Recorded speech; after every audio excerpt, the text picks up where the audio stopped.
Hello and welcome to this first session of the OmicsLogic Metagenomics program. In this session, we will introduce you to the program resources, syllabus, and highlight the applications of metagenomic sequencing and methods of analysis for metagenomic data that are used in various research, biomedical, and agricultural applications. We will also talk about metagenomic sequencing techniques like whole genome sequencing, as well as 16S RNA and amplicon data types. This program has been brought to you in collaboration between Pine Biotech and Helix Biogen Institute that will help more students and researchers gain access to OmicsLogic training and research solutions in Nigeria.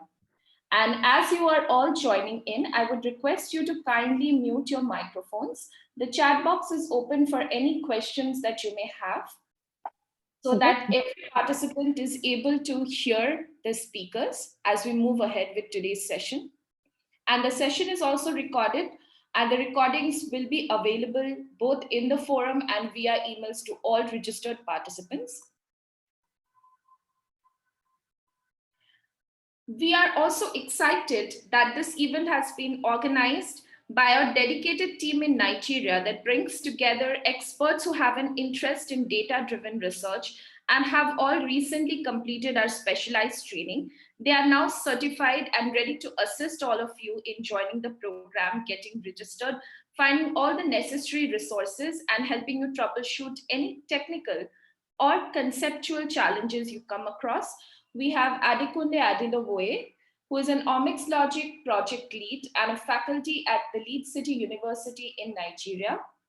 Adidayo Borisade is our bioinformatics community manager in Africa. And we have Sani Hamzi, who is a medical laboratory scientist at the University of Lagos in Nigeria.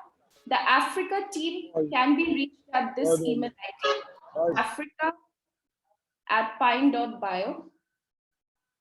So let me put that email ID in the chat box.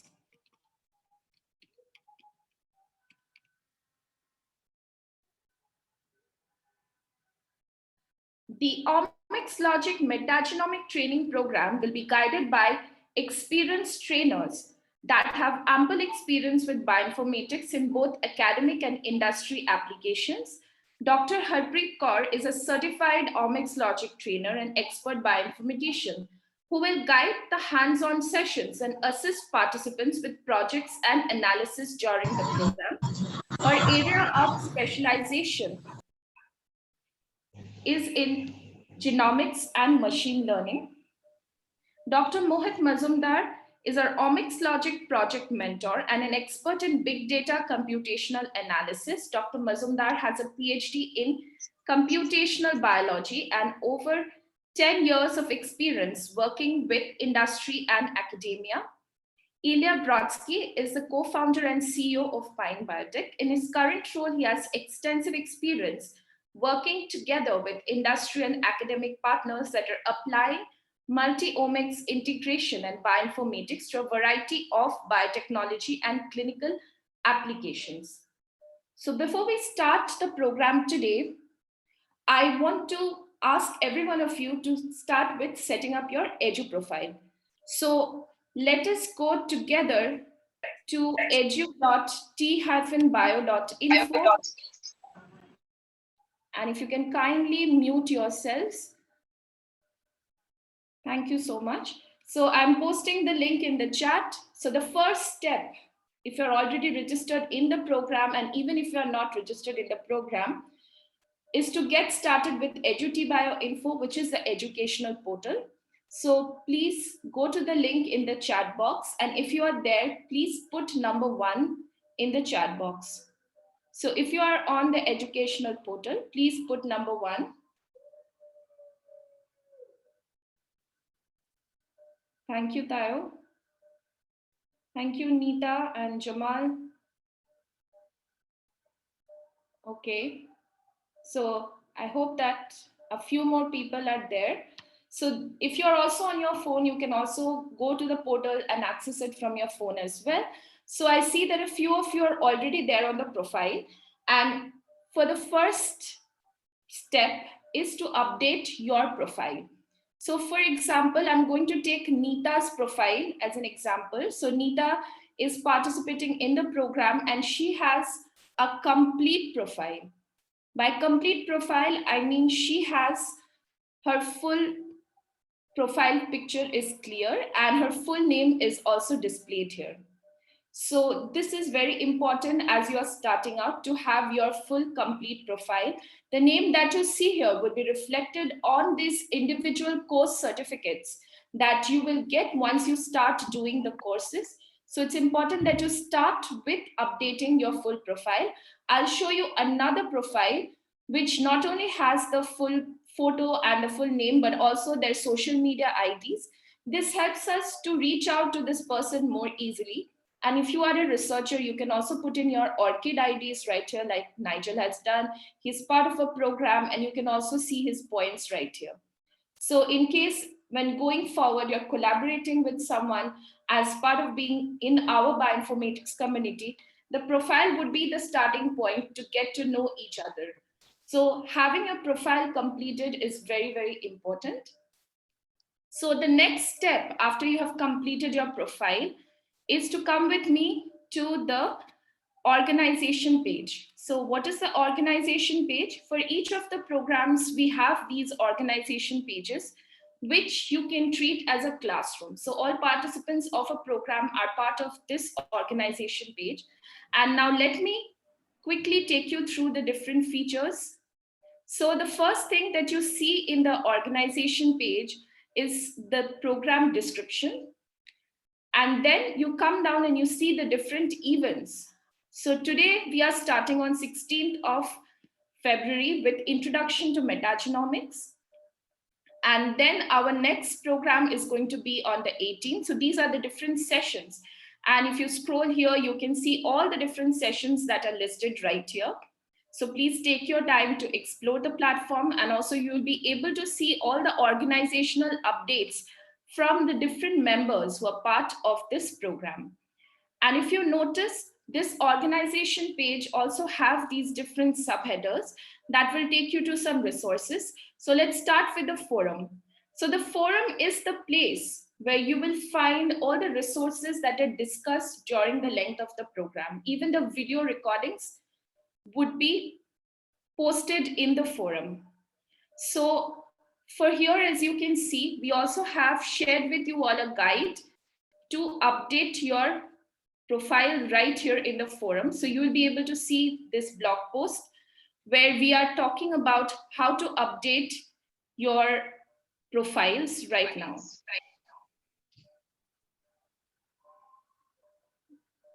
So, and here is a welcome message. So we will keep on sharing and communicating with you, as well as you can post any kind of questions in the forum by creating your own topic and writing out any kind of problems that you are facing. The next thing that you would get from the forum is the access to the work on that thing.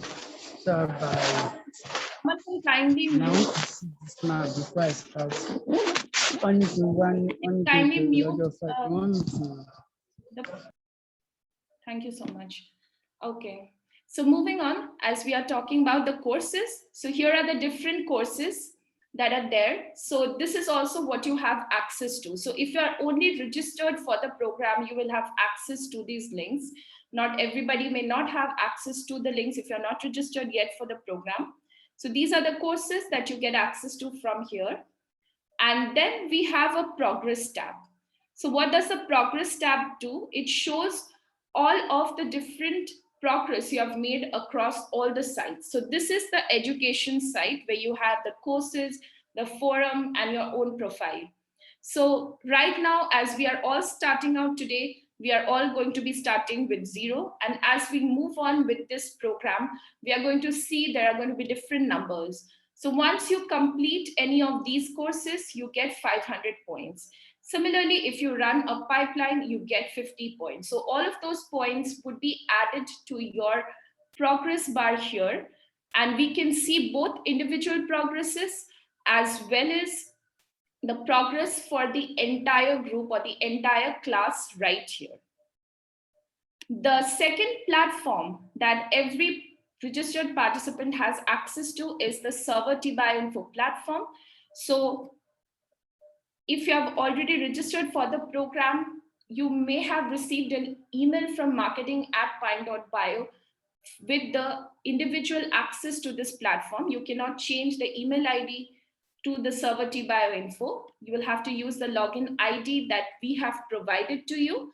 So please make sure that you're able to log in with the ID that is provided. And in case you have any problems, please let us know so that we can make sure you have all the access details before the next session. And the third platform that we have that we will be using during this program is the Code OmicsLogic platform. So the coding platform has courses in R and Python, and we will be uh, helping you learn about applying R and Python to biological data. So these are all the resources that we will be utilizing during this 1 month program. And if you have any questions regarding this, you can either reach out to africa@pine.bio or to marketing@pine.bio anytime. Okay, so if you are not able to access Lydia, so please send us an email with a screenshot so that we are able to help it out, and we'll do that beyond this session. And now to start with today's session, I would like to invite Ilya to take over from now on. Ilya, over to you. Thank you, Deepsa, and welcome everyone to OmicsLogic Metagenomics in Nigeria.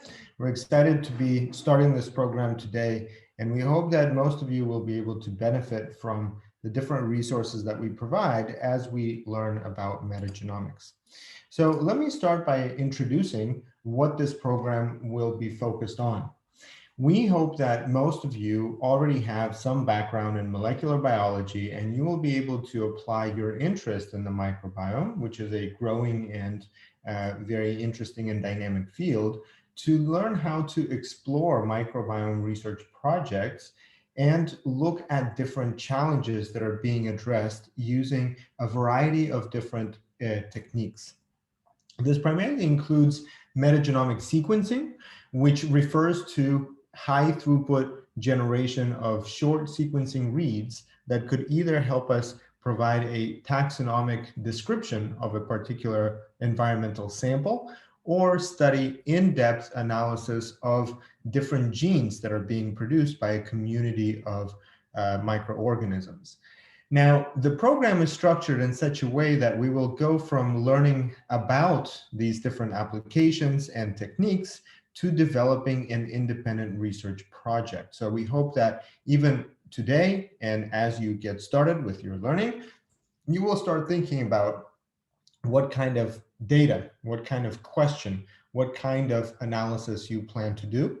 And by the time you complete this program, you will either have a project proposal, which we will explain how you can continue to work on after you complete the basic training and join our research fellowship program, or even complete some of the analysis in as short as 1 to 2 months. So to get started, let's talk about the history of metagenomics and why do we have these novel technologies that help us characterize the microbiome.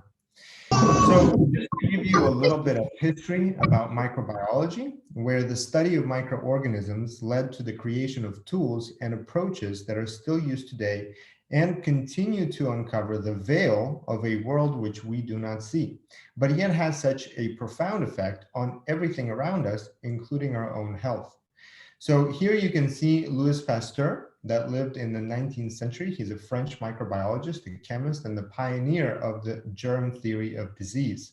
Back when he was involved in his research work, he was interested in seeing the veil from the microorganisms being uncovered and really understanding what is the impact of these germs or these microbes on everything around us. And so the way that this first happened, it was through the microscope. In fact, the smallest thing humans could see was about as wide as a human hair, And when the microscope was first invented, suddenly we could see a completely new world of living things that surrounds everything that we touch, including our water that we drink, the food that we eat, and even living as communities on our bodies.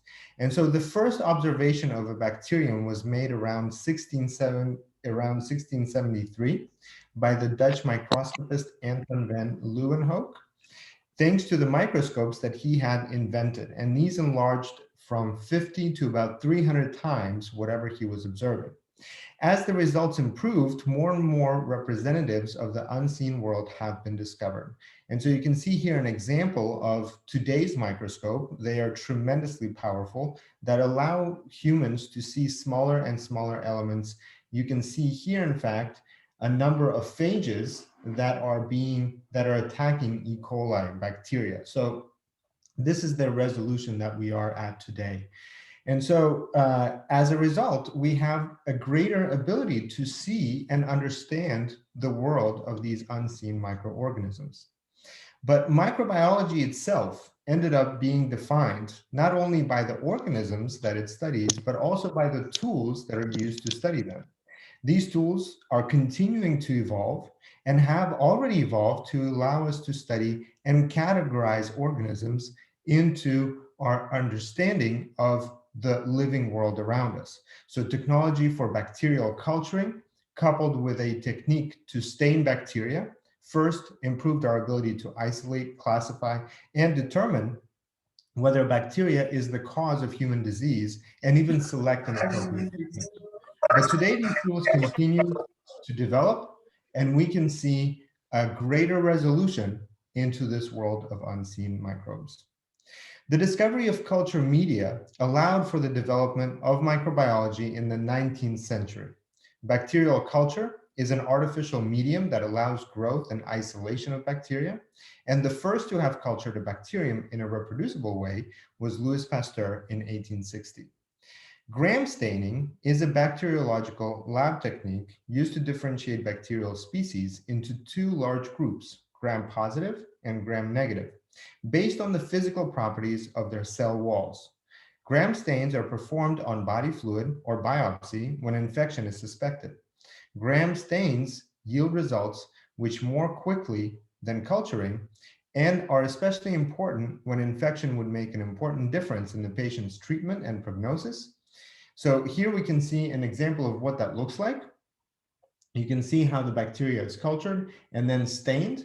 And this ability to stain could be used, for example, on cerebrospinal fluid for meningitis and synovial fluid for septic arthritis. So a wide range of different diseases could be characterized and accurately classified using such techniques.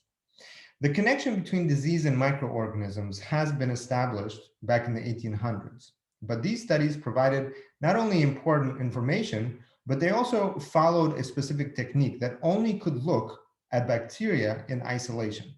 But it became apparent that most microorganisms actually live in complex communities. Many members of this community are impossible to culture in isolation, and they live and work together almost as a single organ, which we will learn about in just a few slides. So that we know today that they form highly regulated, structurally and functionally organized communities that are attached to surfaces as biofilms with interspecies collaborations as well as antagonisms that contribute to their overall ecological stability. Due to the advances in metagenomic sequencing and other omics technologies, enormous databases of data from such communities have led to the emergence of computational metagenomics, which can help study the 99% of uncultivatable organisms in the context of their natural environment. So this is a brief timeline. In the 1600s, we had the first observations of microscopic organisms. By the 1800s, the connection between microorganisms and disease has been established. From the late 1800s until present, culture, staining, and microscopy were developed and used in both research and clinical applications. In the 1980s until the present, we have the emergence of DNA sequencing and the application of DNA sequencing to the study of microbial communities. In 2008, the Human Microbiome Project was launched by the NIH to see what kind of an impact this had on the study of microorganisms. And from the 2010 and to present, bioinformatics and especially multi-omics integration have really defined the world of metagenomics. The stability of these communities is fascinating, as many of us probably know when trying to battle such common skin conditions as eczema, acne, and dry skin. Forming distinct communities, these microorganisms are interconnected and determined to maintain their community. Bacteria within a biofilm can communicate with each other by producing, detecting, and responding to small diffusible signal molecules in a process called quorum sensing, which confirms benefit for host colonization, biofilm formation, defense against competitors, and adaptation to changes in the environment. Quorum sensing activities in biofilms are also involved in the virulence and pathogenic potential of bacteria and are therefore an important factor in our ability to understand and control bacterial infections, as they enable microorganisms and biofilms to become more tolerant to host defenses and antimicrobial agents. Inside each community, there's a balance of bacteria, fungi, and viruses that control species abundance and activity. So the human microbiota is estimated to be between 10 to the 13th to 10 to the 14th of microbial cells, with around equal proportion of microbial cells to human cells. Previously, it was even thought that that number is much greater, but today these figures have been adjusted since 2016. These numbers are actually derived from the total bacterial cells in the human colon, which is approximately 3.8 to the 10 to the 13th of bacteria. The organ, the gut, harbors the greatest number of microbes. However, each one of these microorganisms carries important functional properties in genes that contain genomic information about different functions that our body cannot do on its own. These properties and the genomic information about microorganisms have been of a growing interest to the scientific community, resulting in well over 80,000 publications in the course of the past few years. The majority of the studies have focused on the intestinal microbiome. So here you can see how the body is dominated by specific types of microorganisms depending on the organ. And what we are discovering today is that these microbes actually communicate with each other and form almost a single organ that functions in a variety of ways, supporting our immune system, digestive system, and controlling the progression of disease. In fact, not so recently, in February 2020, a new review article came out on the gut-skin axis, which summarizes the current knowledge of the interrelationship between microbial dysbiosis overall, including the gut microbiome, and skin conditions. And it describes how inflammatory and microbial influences between the gut and skin for a healthy state and a dysbiotic state are a result of a variety of microbial changes. So this dysbiotic state is characterized by an impaired gut barrier, imbalance in the gut microbiome, reduced mucus layer, reduced secretion of different antibodies, barrier disruption, intestinal permeation into the bloodstream and gut inflammation, and an impaired skin barrier, imbalance in skin microbiome, reduced human and microbial antimicrobial peptides production, skin rashes, thickening lesions, and skin inflammation. And we can see how gut and skin dysbiosis are connected through an immune imbalance. So in this study, you can clearly see not only the role of the skin microbiome, but the relationship between the skin and the gut dysbiosis in their relationship with the host. So it's really a very close and interconnected organ. Now, to study this, there have been a number of microbiome studies that have significantly advanced through major initiatives such as the metagenomics of the human intestinal tract and the subsequent Human Microbiome Project. These are huge studies that have been made possible through the advances in metagenomic sequencing, which offers a cheap alternative to study microorganisms in their community without the need of culturing and with rapid turnover. Each new project here represents vast opportunities and challenges to determine which microorganisms play key roles in the development of certain environmental conditions needed for healthy function of human organs and which can be harmful to it. Specifically, we now know of the gut, skin, lung, and even brain microbiota that have been characterized, and new associations have been found from mild conditions such as sensitivity to different types of foods, to very acute conditions such as the development of Alzheimer's disease, or even susceptibility to a variety of infections. Over the past decade, more than 1.7 billion US dollars have been spent on human microbiome research. Major projects are underway in the United States, the European Union, China, Canada, Ireland, South Korea, and Japan. This investment has confirmed the significance of the microbiome to human health and development. Some 20% of US investment in such research has gone to two phases of the Human Microbiome Project, which is creating the research resources needed to study the human microbiome.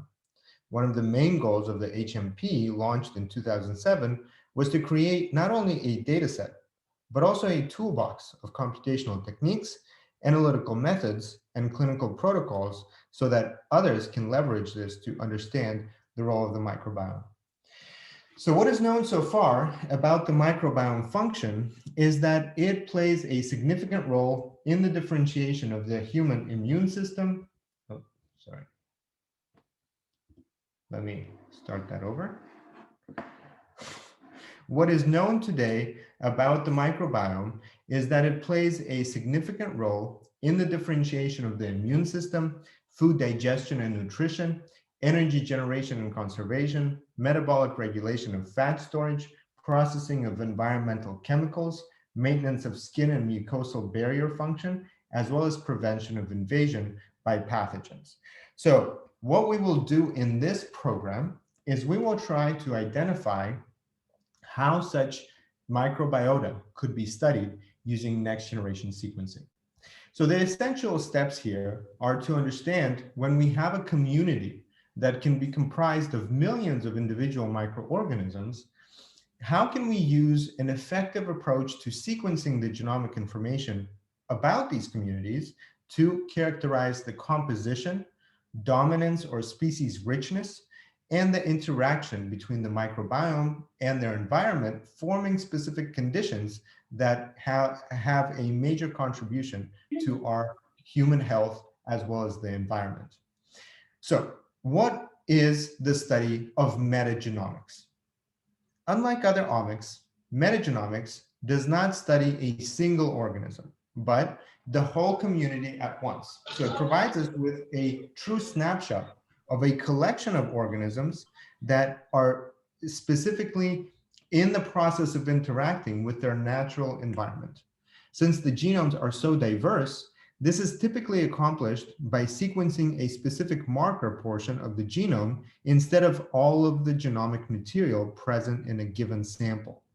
So specifically, this is referred to 16S metagenomic sequencing, where the amplification of the ribosomal RNA from the smaller subunit of the ribosome that is specific to bacteria can be amplified using PCR. The 16S gene sequence contains hypervariable regions, also known as HVRs, that provide species-specific signature sequences that are useful for bacterial classification. The benefit of amplification is tied to the nature of sequencing read length, which can maximize effective output from very affordable sequencing technologies. So the way that this data is annotated and analyzed is through computational processing, which are called metagenomic processing pipelines. So those are usually utilizing something that's called operational taxonomic units, or OTUs, which can be used to classify groups of closely related individual reads. These OTUs are formed into groups of closely related genomic sequences and represent essentially a cluster that could be assigned to a phylogenetic clade on the taxonomy of the full bacteria that is present in a sample. The way this is done is by annotation using different types of databases. These databases include such repositories as the SILVA, Green Genes, NCBI, and RDP. And so in the context of this program, we will learn how to utilize these reference databases to annotate and understand what kind of composition are we looking at in a given microbial sample.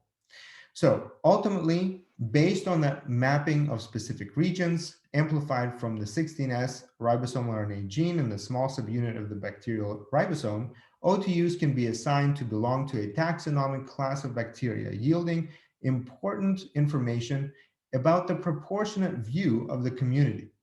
Each community can then be studied by comparing with others or between similar communities in different conditions or individuals. Such analysis includes an understanding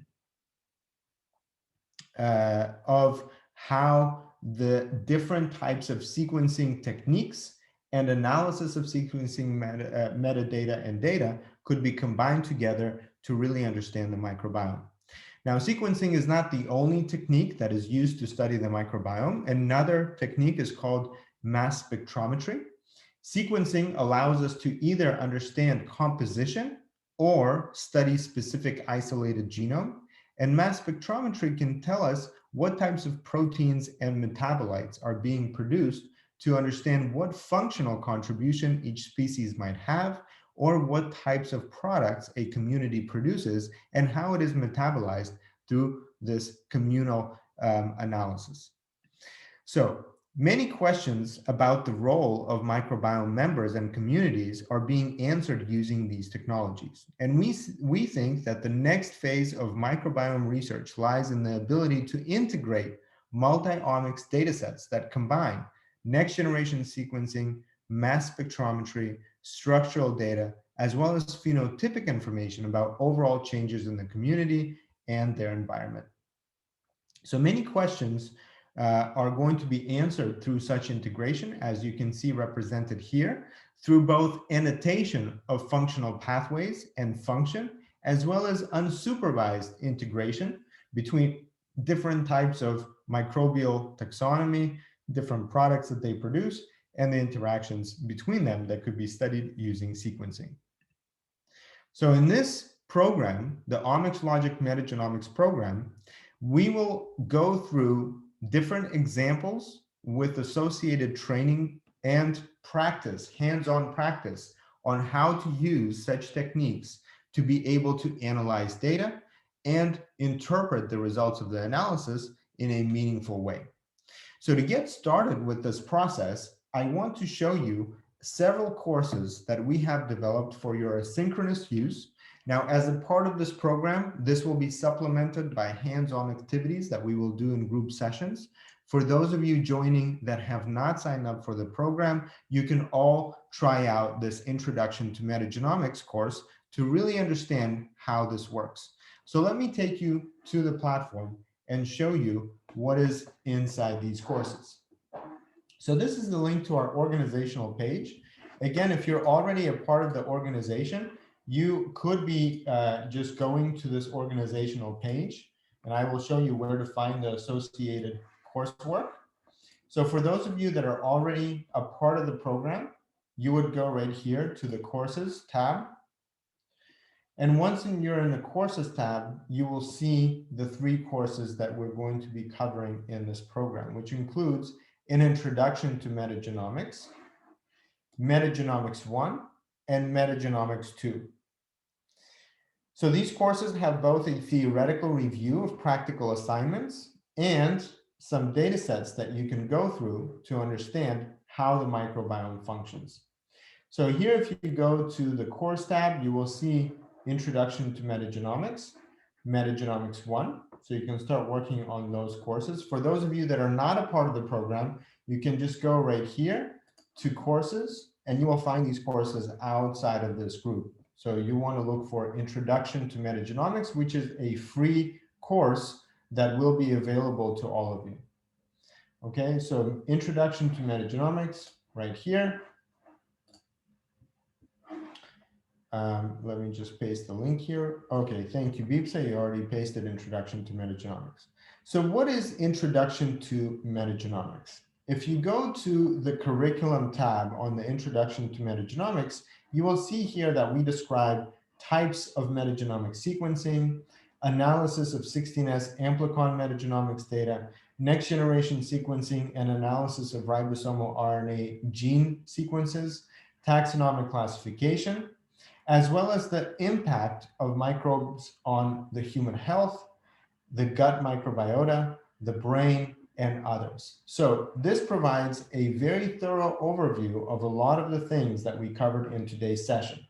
After completing this course, you will receive a certificate of completion that you will be able to leverage in building your resume and your capabilities as a bioinformatician.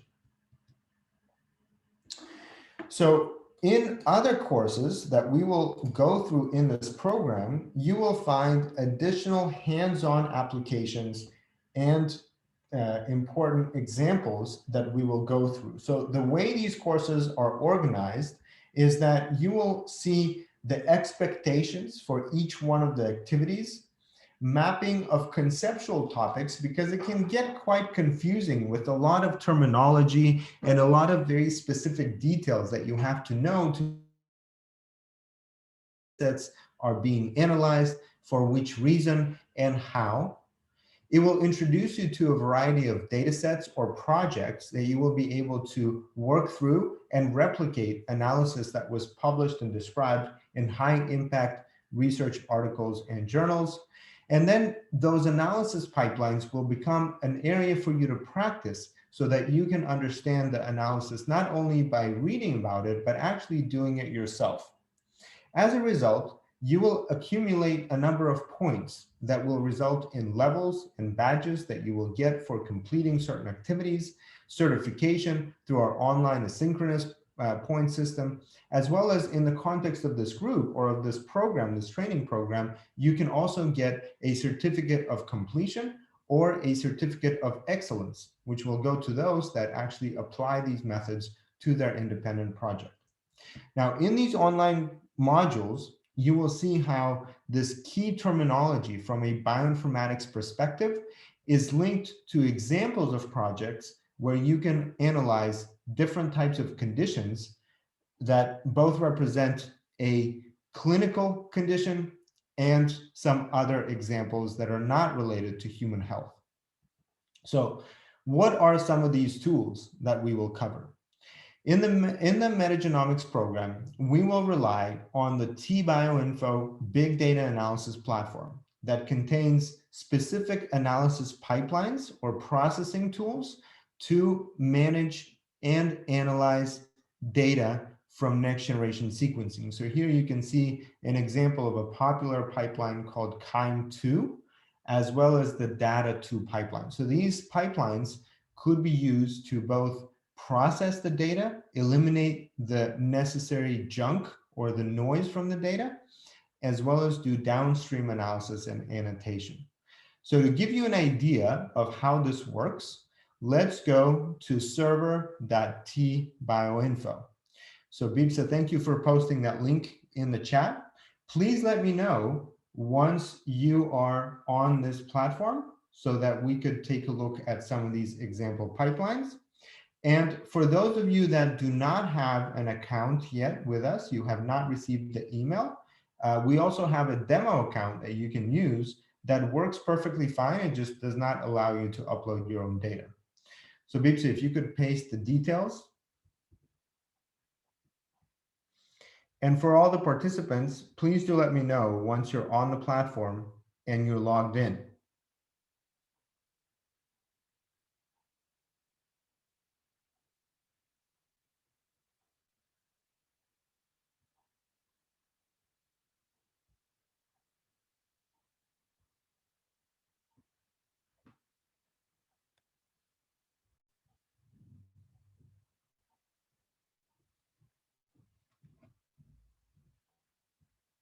All right, thank you, Nita. Anyone else? You need to go to server.t-bio.info and either use account details that you received by email or use the demo account with the username and password that Beeps had posted in the chat box.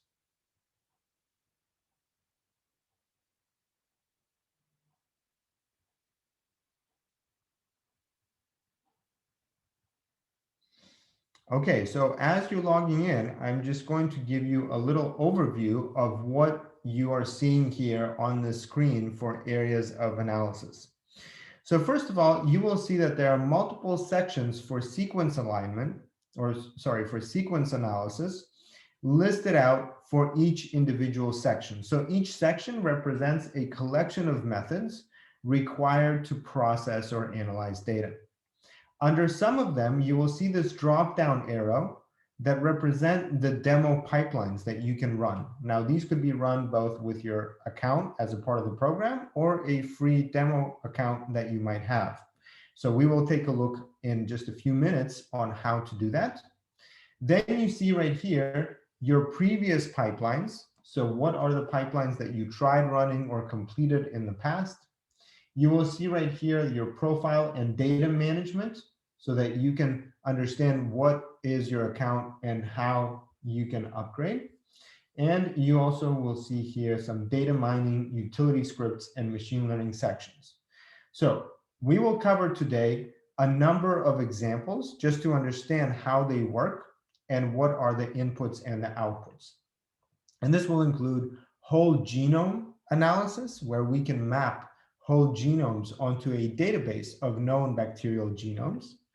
KIND2 is an example that I will show you as one of the most probably known pipelines for analysis of 16S ribosomal RNA sequencing, and the data2 amplicon pipeline, and what are some of the ways to annotate and interpret this data using a popular phyloseq package in R. Okay, so let's go to the platform.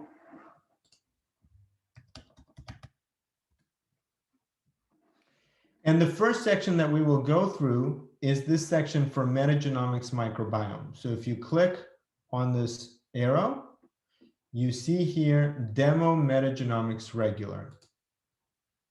Okay, so we can go in there. And the first thing that you will see is this pop-up that explains what the pipeline can look like and what does it do and what is the meaning behind each one of the buttons and how to really use them. Okay, so you can close this for now.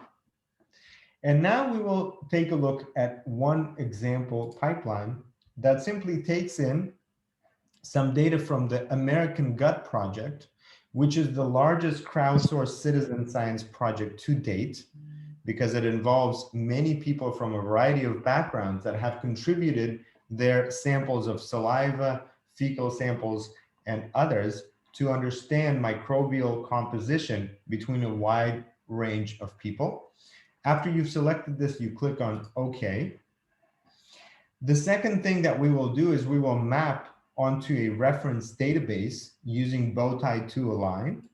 So clicking here, you will see that we are mapping on a database called Silva. And this is a database of 16S sequences. So here you can click on OK. And then we will create an abundance table using this annotation method called pause count, which looks at the count of reads that map onto a particular entry into the database. So here you click on OK.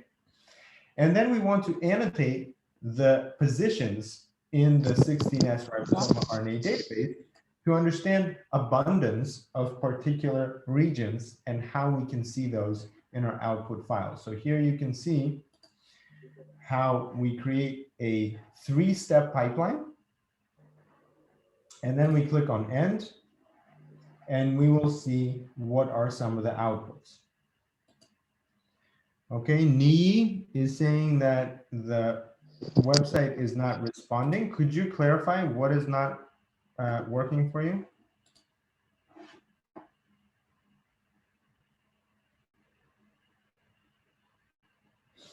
So please put it in the chat if you have some issues with building this pipeline, and we will try to see what the issue might be. So after you've done this pipeline, you will notice on top, download pipeline output files. So you can click on this and see some of the results. You will see mapping statistics, which is a process of annotating how many different reads mapped onto the reference. You will also see the result of all of our bow tie mapping. And then you will see a table after annotation, which is what we want to look at. So let's click on table after annotation and see the file that we downloaded. So I'm just going to open this in Excel and show you what's inside.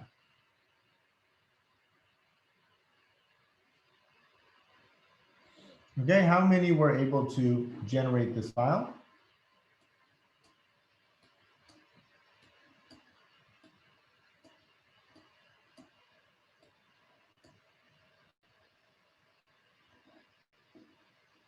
How many people were able to generate the result file?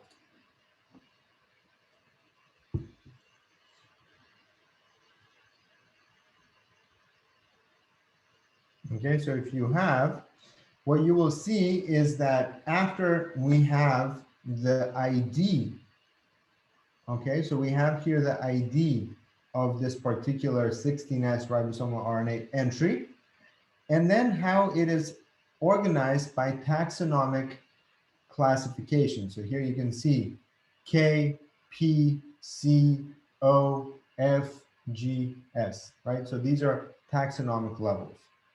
So based on these taxonomic levels, we can now organize, okay? So here you can see the taxonomic levels, how we took 16S ribosomal RNA sequences, and we can classify them by species, genus, family, order, class, phylum, or kingdom. And now that we, okay, so Kehinde, just to kind of remind you what we did on the platform, I'm just going to show one more time. You go to areas of analysis. Okay, again, if you're not able to log in, please use the demo password and email account that Beepsa provided.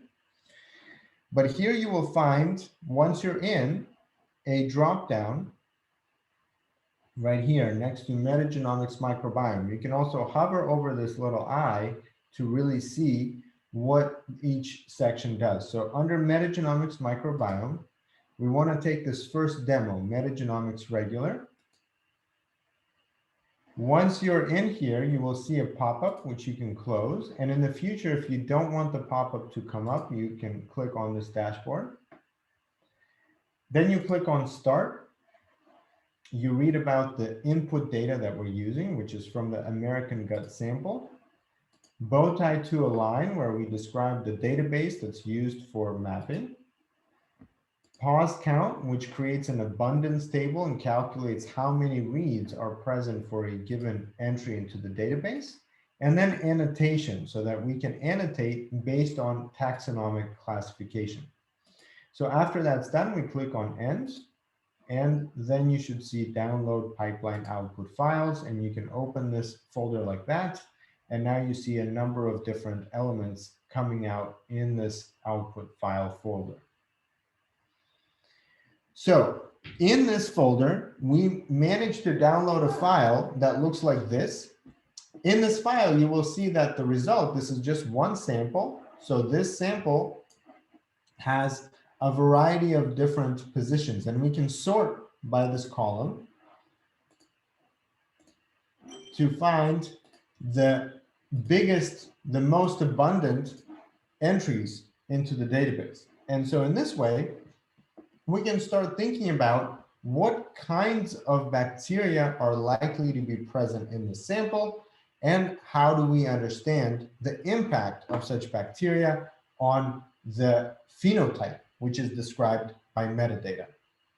Now, in this case, this is a manual pipeline where we take the downloads as a table, and then we can visualize and annotate this using a variety of different annotation techniques.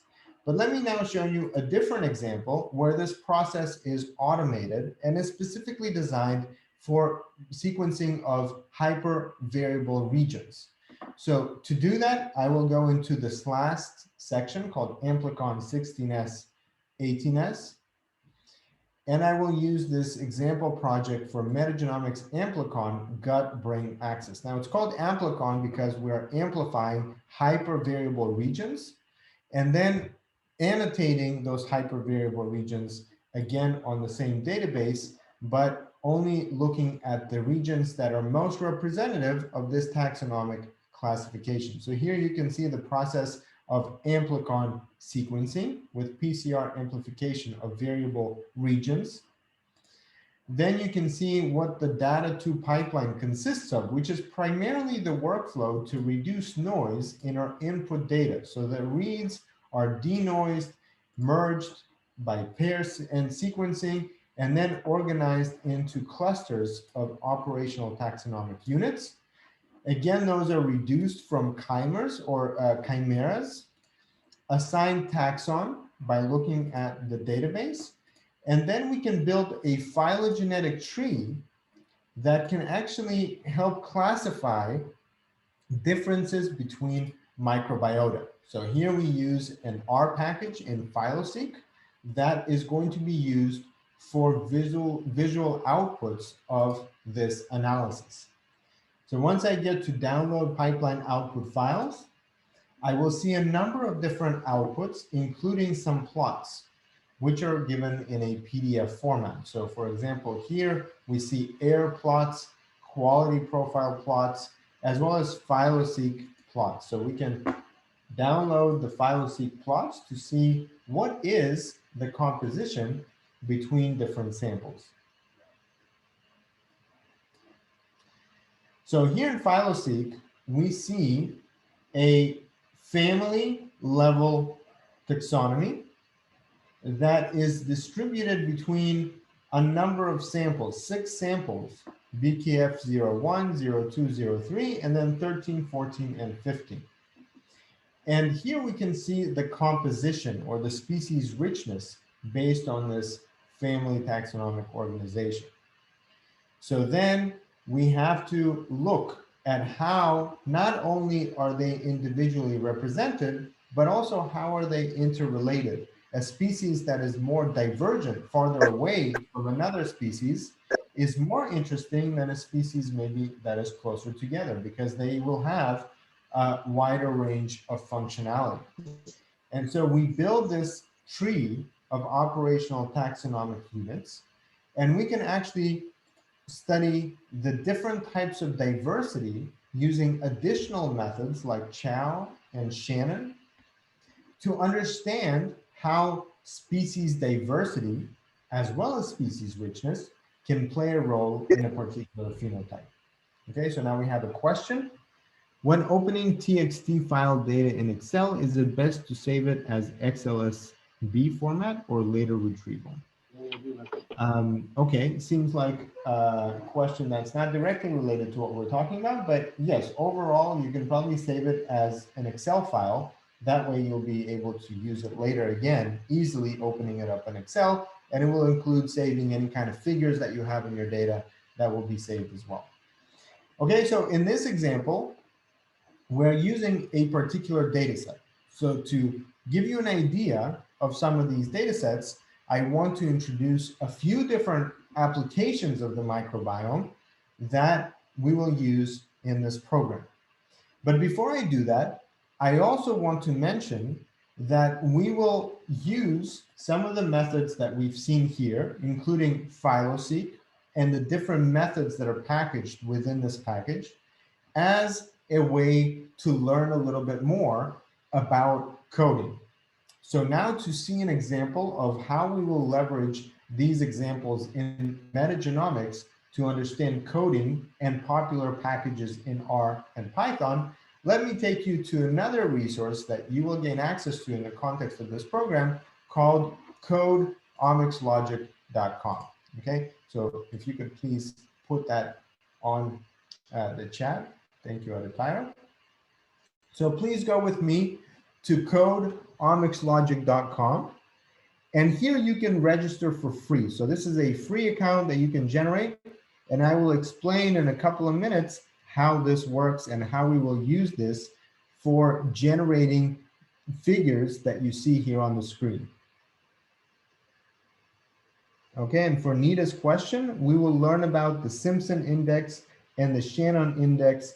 They have a different ways of calculating differences between the sample composition, but those specific differences could be interpreted in different ways depending on the type of input data we have and depending on the question that we have.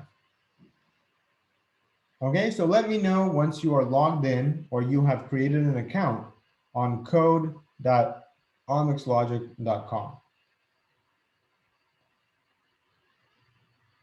Okay, if we could again post that link in the chat with HTTPS, it will be a link.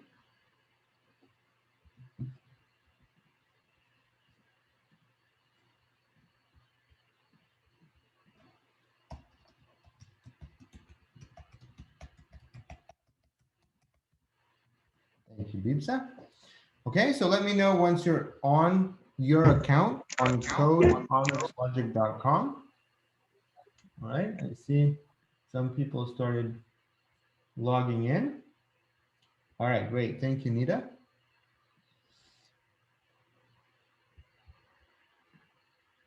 All right, thank you, Jeremy. And Lydia. All right, great. So once you're in the account, you will find a course called Metagenomics. So in this course, you will see some of the examples of what we will be using to amplify our understanding of the microbiome composition and species richness, but also learning about some very basic functions in R. So in this course, you will find how to generate an understanding of what types of bacteria are present in a sample by proportion or by abundance, and what are some of the typical considerations around leveraging the different outputs from the pipelines that we already tried, so that your understanding of the composition is also considering the abundance of input data that you have and the sequencing depth that you are using in maybe a different set of samples that you're using overall. So in this course, you will find different practical tutorials. And let me just show you how those work. Okay, so once you're here, you can see here a variety of other courses that you obviously will get access to as well. But here, let's just take a look at this example. And we'll go right here to number 4. And so in this course, you can see that we start with an introduction of a data set. This data set includes a variety of different conditions. And as an example, we can use those that exercise rarely and those that exercise regularly. Okay, you will find in the source data set, which is linked right here, a variety of different metadata that also include how often people eat, how often do they drink, what is other kind of lifestyle conditions that we could link with microbiome composition. And so once you read about this, let's go to this practice yourself. You cannot open this unless you actually complete the previous steps. But here you'll see an example of how does this actually work? Okay, so just by simply clicking on this run button, you will be able to try out the code that is here. And so obviously you will be able to modify the code as you try to arrange this data in such a way that you can prepare it for a publication or present it to your peers, comparing composition by different taxonomic classes between different conditions. Okay, so here you will find both an explanation of the challenge, the code basics, as well as a practice playground where you can try to modify this code and produce the types of results that you would like to use in your publications. Okay, so what is going to be included? What we'll do is we will look at a variety of methods as well as an understanding of the typical considerations behind the statistical analysis as well as the machine learning methods that are typically used in analysis of omics data, as well as specifically for metagenomic analysis. And we will go through very basic things to learn how the code works, as well as very specific applications of the most popular packages that are used in metagenomic analysis. So let's talk about several examples that we will use as data sets to practice. So applications of metagenomics include analysis of skin conditions, food sensitivity of the gut, autoimmune disorders, cancer, antibiotic resistance, drug resistance, and even ecological and agrobiological studies. So we'll take examples from skin and acne, sensitivity of the gut microbiome, and these different conditions to play around with the different methods of analysis and understand that in the context of different types of questions and data sets, we should use appropriate methods to process and annotate as well as visually present our data. As I mentioned, one of the first projects that we'll try is from the American Gut Project. So the American Gut Project is a citizen science project that has a lot to offer for those interested in basic and microbial composition of different types of samples from healthy and mildly sick individuals. Here, we will learn how to create a report similar to what you see right here for an individual that submits their data, and also how to group people by different types of composition of their microbiome to study a condition. However, in this example, it is very difficult to disassociate the impact of microbiome from other factors that are not related, such as behavior, comorbidities, and other unreported data that we have associated with each sample. So to study the effect of microbiome changes in a unique way, we can turn to a project that we will use that tries to characterize the relationship between the gut and the brain axis by studying microbiome and behavioral anxiety. So here we will see how changes in the gut microbiota in mice through antibiotic treatment, followed by a gavage of donor stool from other mice, can help us determine if significant behavioral changes are induced and anxiety levels are associated specifically with microbiome that comes as a result of high-fat diet or a regular diet for mice. Such studies are really important for our basic understanding of the role of the microbiome, as well as in the translation of different types of probiotic, prebiotic, and transplantation strategies for treatment. But we will also look how microbiome, or the kind of microbial community that we're studying, can have a variety of other types of effects. And for example, we will take use cases from tuberculosis, Ebola, and even rhizobacteria, which is a bacteria that grows on the roots of plants, and how to study such data.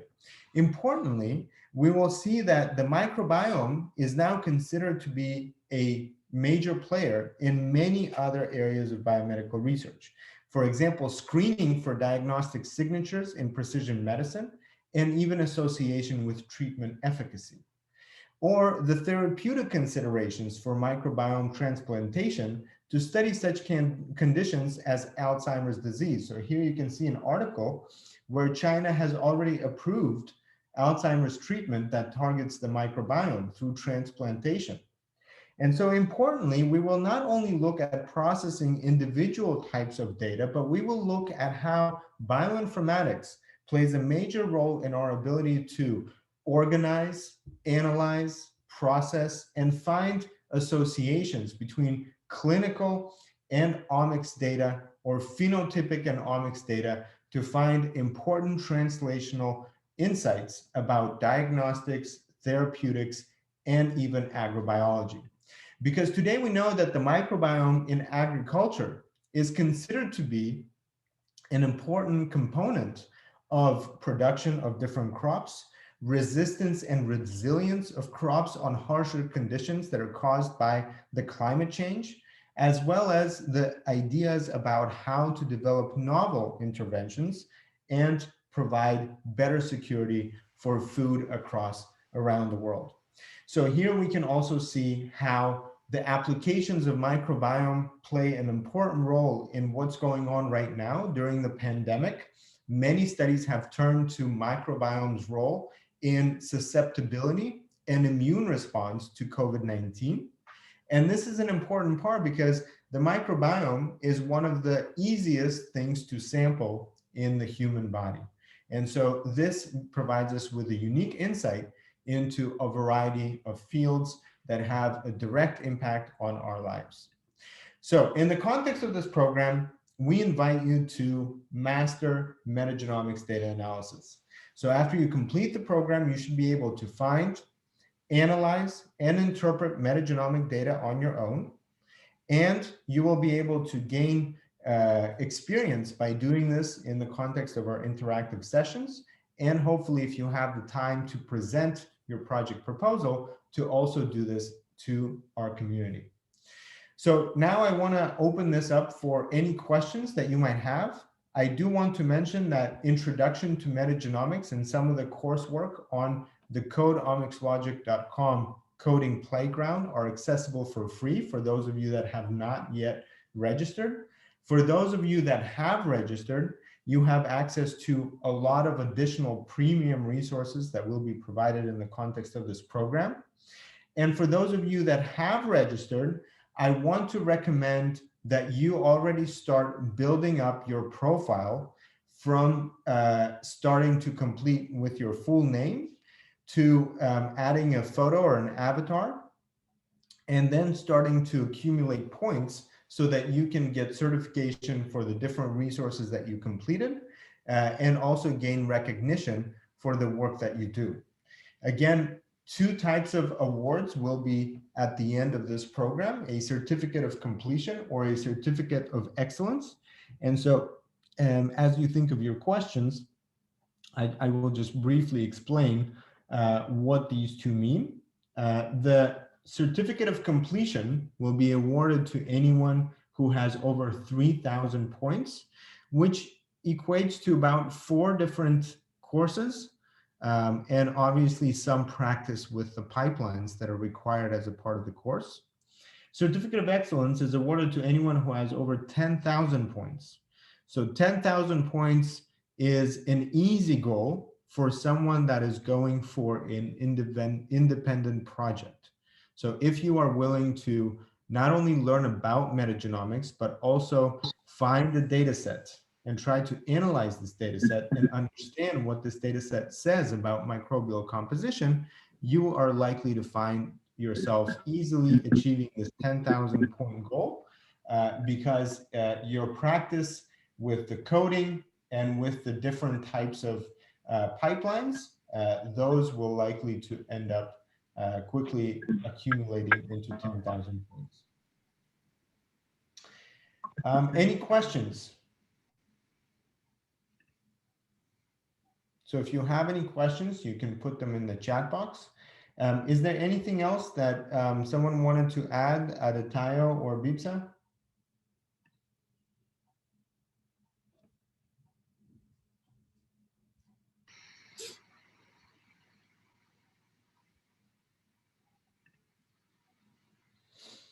Okay, how much time is required per week? We will have 2 sessions per week. Each session is going to last between 60 and 90 minutes. These sessions are recorded, and you can use the recording to review the specific things that we have covered, or also to practice on some of the practical pipelines. For those of you that are interested in joining this and following this in a synchronous way, you can actually take a look at how you can schedule this on a flexible basis. We have all of the information, and I will just briefly show the information here. This information is explained on this page.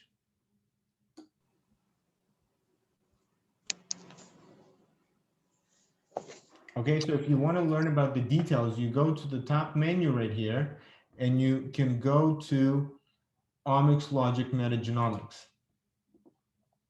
Okay, so in this program, I will just take a look at a couple of events to just clarify the schedule.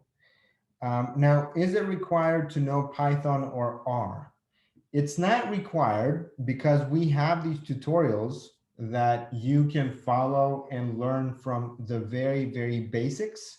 But unlike most programs out there that focus a lot on becoming proficient specifically at coding, we prioritize the logic of analysis. So you know how to critically think about your data and use the appropriate tool to be able to answer the question at hand, specifically with the type of data that you are dealing with. So you're more likely to quickly get to the analysis result rather than necessarily going through all of the training to be able to apply this to any type of data. And this is for people that do have some background in life sciences. So if you do already have an understanding of the microbiome, an understanding of cell and molecular biology, you understand what to look for and how does this tie in with the overall concept of metagenomics, this is going to be a huge benefit to you. So again, here you can see the paper, organization page, and you can see the upcoming sessions. So I believe this time is in Western Africa time for Nigeria, yes, because, yes. yeah. Yeah, so just to address a few questions here, Ilya. For Kehinde to go first, yes, the video of this session would both be posted in the forum as well as this was a free session, the first session. So this will also be available on the Pine Biotech YouTube channel as well for you to review again.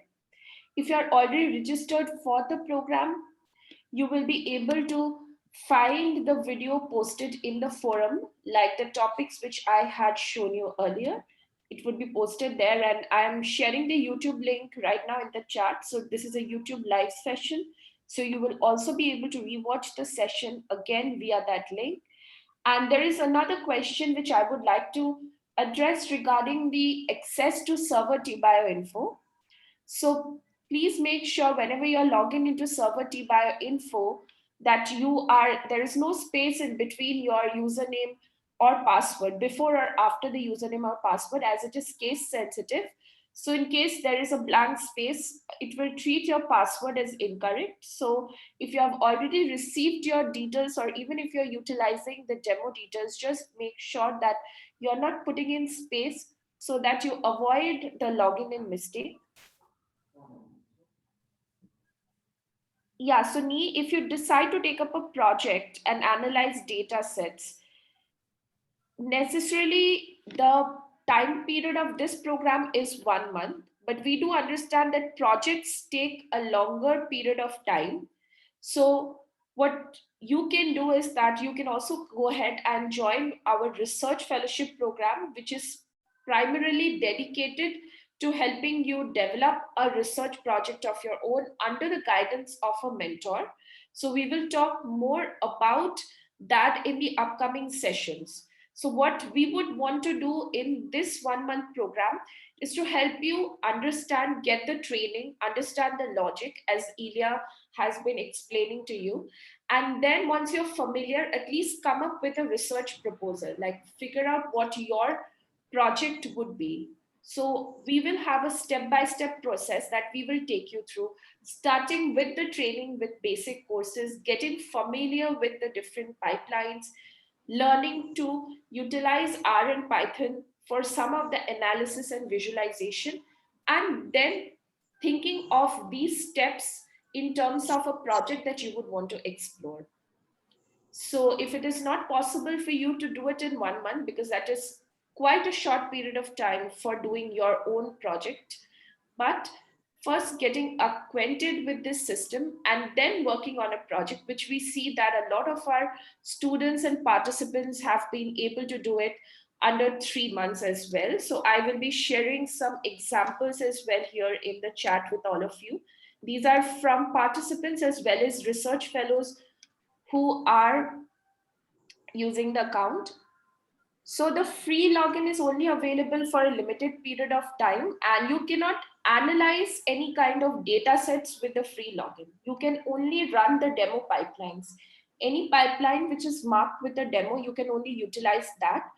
For participants, you have educational access, which means that you have 5 terabytes of space for running the pipelines, and you will have access during the entire length of the program, and you will be able to analyze data sets from public domain repositories like NCBI, GEO, and other such public domain repositories.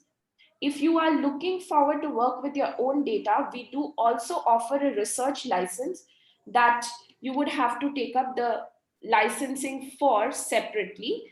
So for demo accounts, you cannot use or upload any files. There is no option to upload files. For educational accounts, you can use, again, public repositories. And for research accounts, you can utilize a platform full. So these are the different licensing options which are available.